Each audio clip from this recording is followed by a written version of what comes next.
Et bonjour à tous, je vais vous proposer aujourd'hui de regarder un petit peu une alimentation, donc une alimentation chinoise, qui convertit de 110 à 220, donc il y a un petit switch, jusqu'à des valeurs de 5 volts, 12 volts, 24 volts, etc. Avec différentes possibilités d'intensité maximum, 2 ampères, 10, 15, 20, 30, voire même dans certains cas 60. Donc pour les modèles qui vont jusqu'à à peu près 20 ampères, c'est des modèles passifs, donc sans ventilateur. Et pour des modèles plus puissants, à partir de 30 ampères, tout simplement on aura un petit ventilateur. Donc voilà, je vais commencer donc avec l'alimentation démontée, parce qu'en fait je voulais juste faire une vidéo un petit peu voir comment ça se passait à l'intérieur, et puis je me suis dit que je pouvais intégrer quelques modifs, donc voilà, c'est un peu décousu, mais voilà.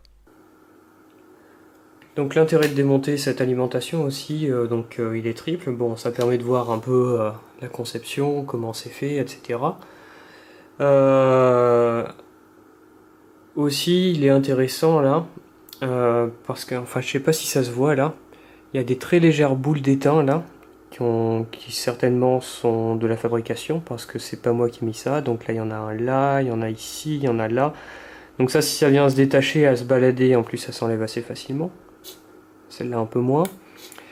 Si ça vient se balader et faire un court-circuit entre deux pins, par exemple au niveau du petit circuit intégré là, ça risque de causer des petits problèmes assez désagréables. Après, je sais pas ce que ça peut générer comme panne, mais bon, voilà. Le but c'est quand même que ça fonctionne un maximum de temps. Donc ce que je vais faire, c'est que donc ici je vais ajouter tout simplement du fil rigide là de 2,5. Et comme ça permettra de limiter les pertes en chaleur dans le circuit imprimé. Parce qu'il faut savoir que je l'ai déjà fait travailler à quasiment 30 ampères et franchement ça commence à sentir le chaud, non pas parce que les transistors ici et là chauffent, au contraire il reste assez froid, mais tout simplement parce que je pense que c'est cette partie là époxy qui chauffe à cause de la résistance, notamment là. Là j'ai un gros doute quoi, c'est pas très épais quoi. Donc voilà, pour faire cette modification, je vais prendre du fil là, je crois que ça c'est du 2,5. Et ce que je vais faire en petit bonus, là j'ai commencé à le dénuder, il a traîné un peu dehors, je vais un peu le, je vais un peu le poncer pour qu'il ait un peu de, pour qu'il soit propre. Voilà.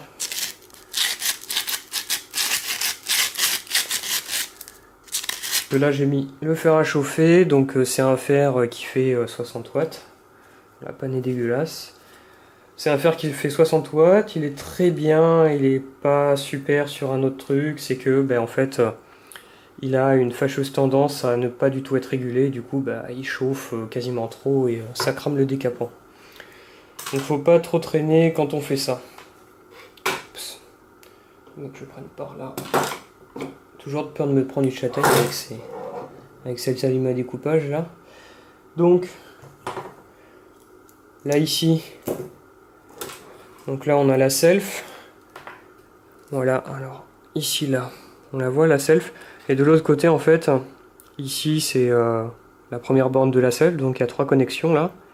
Trois connexions là, et ici, par trois straps là, trois petits straps, ça vient rejoindre. Donc je vais renforcer cette partie. Je vais renforcer également cette partie, peut-être celle-là, ouais, et voir également celle-là. Voilà. Donc ce que je vais faire également dans un premier temps, c'est pour éviter de me cramer les doigts. C'est tout simplement, bon, je vais poser le fil comme ça. Et je vais venir un peu déjà étamer un morceau, l'extrémité du fil de cuivre. Donc là, voilà, ça va tout seul, c'est super chaud. Voilà, c'est parfait. Ensuite, je vais couper ici, donc à la longueur désirée. Donc moi, je veux par exemple que ça aille, je regarde, ouais, que ça aille de là, en gros de là, ici, là, à la sortie de la self, jusque là, au plus proche. Donc je vais faire comme ça, donc il n'y a pas de piste qui passe en travers. Ici j'ai pas de risque de faire un court-circuit avec une autre piste. Alors là, je vais faire un peu la même opération. Donc ici, je vais mettre un coup d'étain. Hop.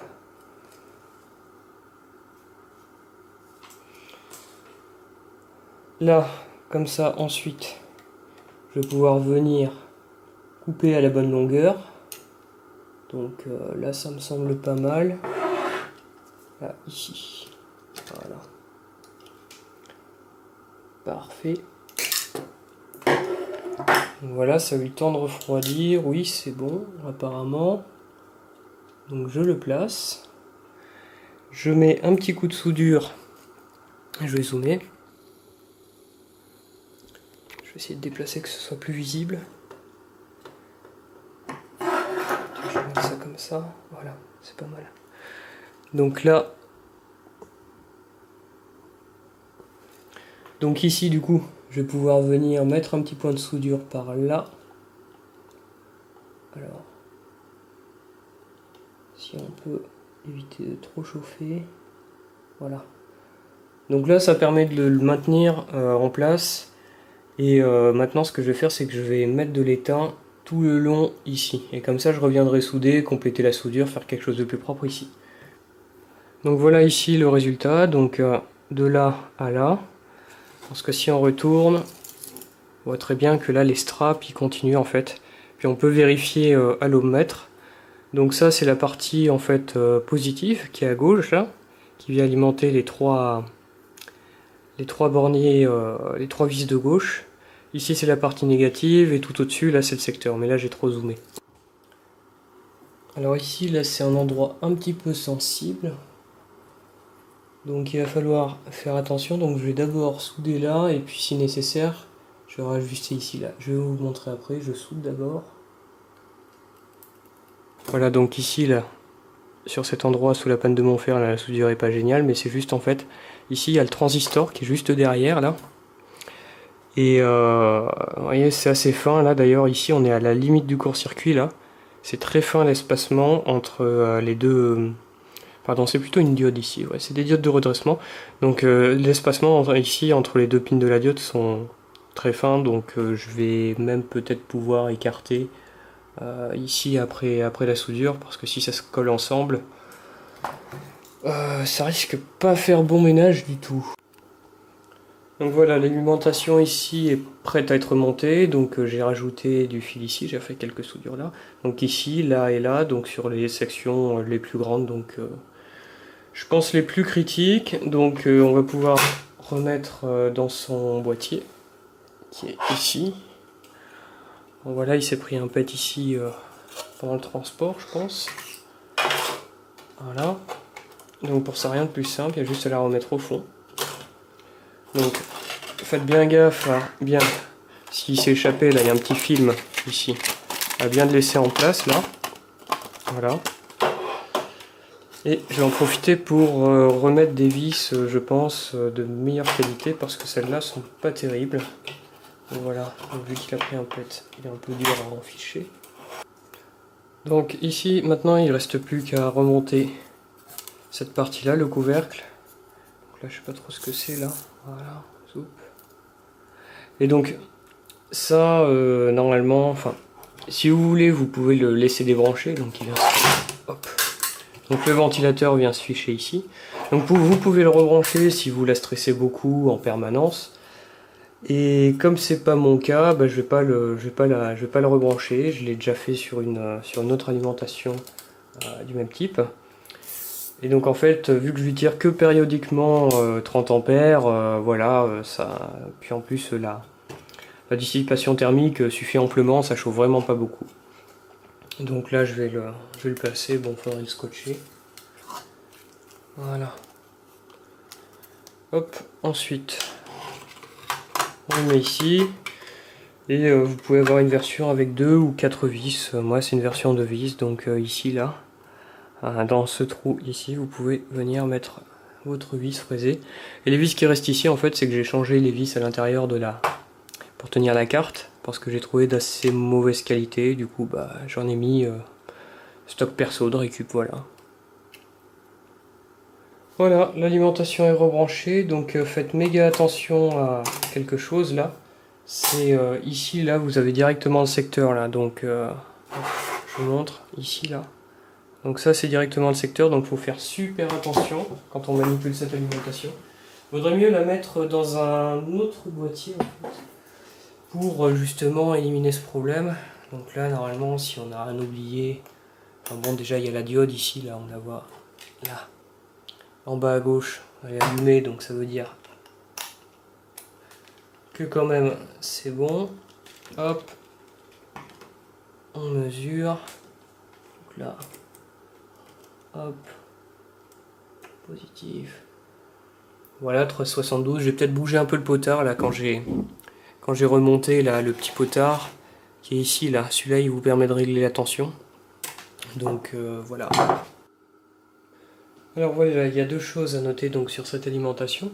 Donc là, je suis relié à la terre qui est sur le réseau électrique. Et seulement, elle est mauvaise.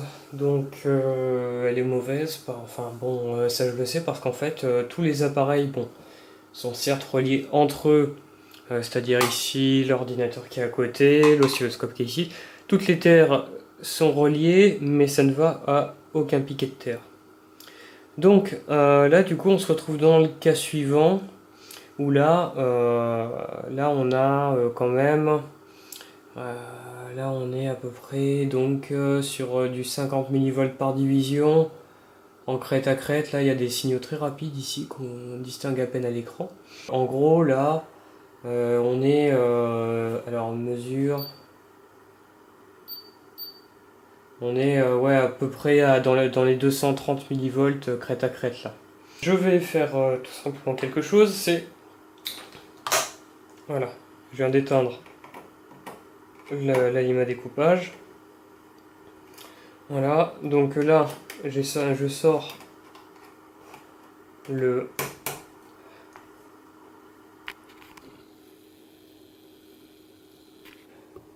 Donc là, j'ai rééteint la lime à découpage et j'ai sorti le petit fil de terre là. Et bah maintenant, bah, je vais refaire des mesures. Remarquez, il y a un petit peu de bruit en arrière-plan. Je pense que c'est le PC qui est à côté qui en génère. Voilà. Donc, je remets en route. Donc, voilà. Hop. Et là, surprise, donc là j'ai toujours le bruit de fond qui est présent, enfin on va dire nativement, je pense que c'est le PC. Mais par contre, côté bruit, on est plus sur du... Alors on va faire stop, hein, voilà. Donc là on est plus sur du... donc là on est à 20 millivolts, ouais, on est à peu près à... quelque chose comme 40 millivolts, mais ça je suis pas certain que ce soit dû à l'alimentation, là les pics qu'on voit à peine comme ça. Donc je vais vous faire une screen, hop. Ah, j'ai oublié la clé USB.